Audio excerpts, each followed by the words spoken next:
अस्सलाम वालेकुम दोस्तों, उम्मीद है आप सब खैरियत से होंगे। दोस्तों, एक बादशाह सलामत हुआ करते थे जिनकी एक अजीम शान सल्तनत थी।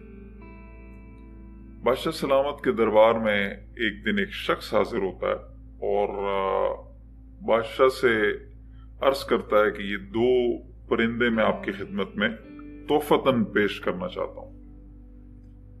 बादशाह जब वो परिंदे देखते हैं तो इंतहाई खुश हो जाते हैं, क्योंकि परिंदे नायाब नस्ल होते हैं और बहुत खूबसूरत होते हैं। बादशाह सलामत अपने खादमे आला को बुलाते हैं और उन्हें ताकीद की जाती है कि इन परिंदों की खास हिफाजत की जाए और इनका खास ख्याल रखा जाए। कुछ दिन गुजरते हैं, बादशाह सलामत बाग में तशरीफ ले जाते हैं और वो देखते हैं कि एक परिंदा तो उन्हें उड़ता नजर आता है, अलबत्ता दूसरा परिंदा उन्हें नजर नहीं आता। बादशाह सलामत खादमे आला को बुलाते हैं और पूछते हैं कि दूसरा परिंदा कहाँ है। खादमे आला जवाब देते हैं कि बादशाह सलामत, माजरा यूं है कि जब से मैंने दोनों परिंदों को बाग में छोड़ा है, एक परिंदा तो उड़ता है, दूसरा परिंदा शाख से टस से मस नहीं होता। बादशाह सलामत को परेशानी लाक होती है और वो कहते हैं कि सल्तनत में मनादी करा दो और ऐलान करा दो कि जो हकीम मेरे इस परिंदे को ठीक करेगा, इसके इलाज करेगा, उसे बड़े अजीम इनाम से नवाजा जाएगा। ठीक है जनाब, मनादी करा दी जाती है और बहुत सारे हकीम आते हैं, इलाज स्टार्ट होता है, लेकिन कोई अफाका नहीं होता। बिल आखिर कुछ दिन गुजरते हैं, बादशाह सलामत फिर बाग में जाते हैं और वो देखते हैं कि दोनों परिंदे उड़ रहे होते हैं, तो उन्हें हैरानगी होती है और खुश भी होते हैं। वो खादमे आला को दोबारा बुलाया जाता है और माजरत के साथ, खादमे आला से मेरी मुराद यहाँ पर शहबाज शरीफ नहीं है, तो गलत मत लीजिएगा। अच्छा, एनीवे, तो खादमे आला हाजिर होते हैं और उनसे पूछा जाता है कि परिंदे का इलाज किसने किया। वो बताते हैं किस तरह एक हकीम आए थे और उन्होंने ये कारनामा सरंजाम दिया। बादशाह सलामत कहते हैं कि मैं उनसे मिलना चाहता हूँ। ठीक है जनाब, उन्हें बुलाया गया। हकीम साहब हाजिर हुए। बादशाह सलामत ने पूछा कि ये बताओ, ऐसा क्या किया तुमने, कौन सी दवाई है तुम्हारे पास जो इतने सारे हकीम नहीं कर सके। दोस्तों, गौर तलब बात यह है कि बादशाह सलामत को हकीम ने जो जवाब दिया वो बहुत इंटरेस्टिंग है। हकीम ने बादशाह सलामत से कहा कि बादशाह सलामत, मैंने उस दरख्त की वो शाख काट दी कि जिस शाख पे ये परिंदा हमेशा बैठा रहता था।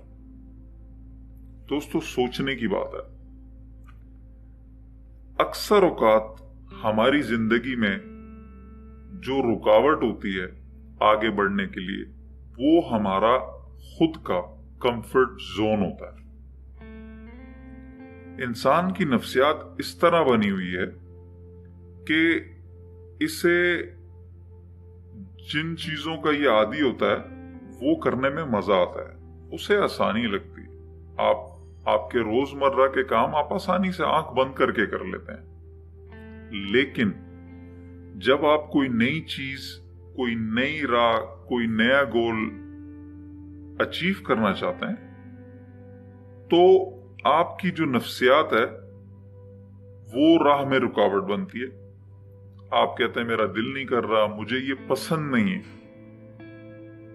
ये चीज सही नहीं है।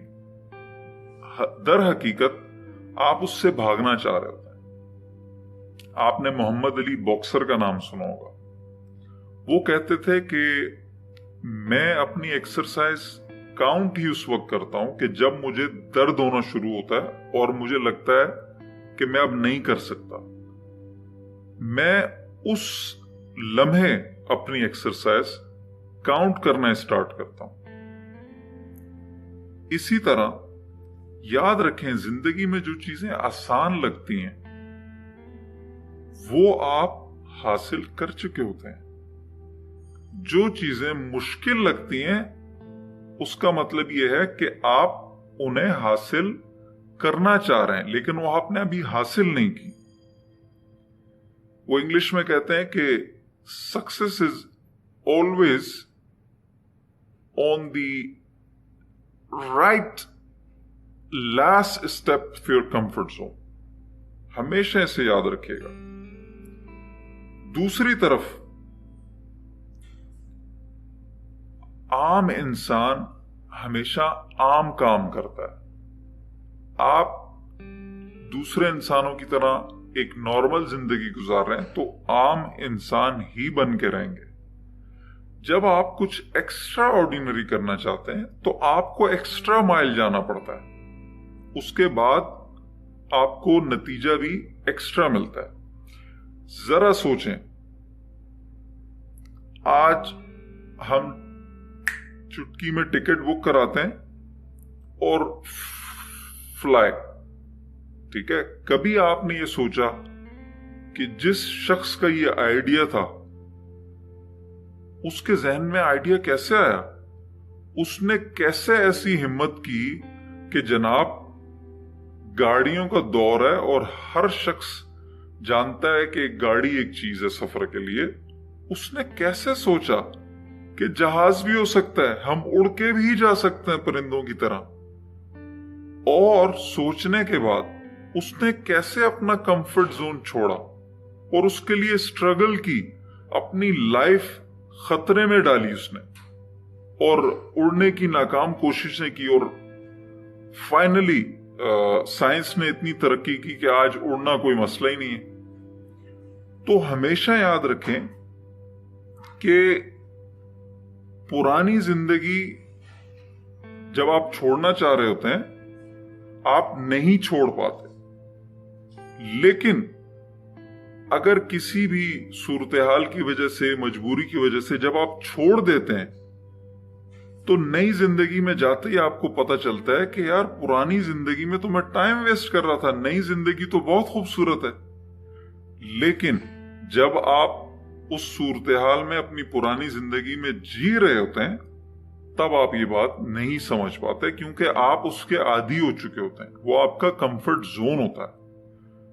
اسی لیے کامیابی کے لیے بعض اوقات آپ کو اپنی فیملی, اپنا گھر, اپنے دوست احباب, اپنی پسندیدہ چیزیں چھوڑنی پڑتی, قربانی دینی پڑتی ہے.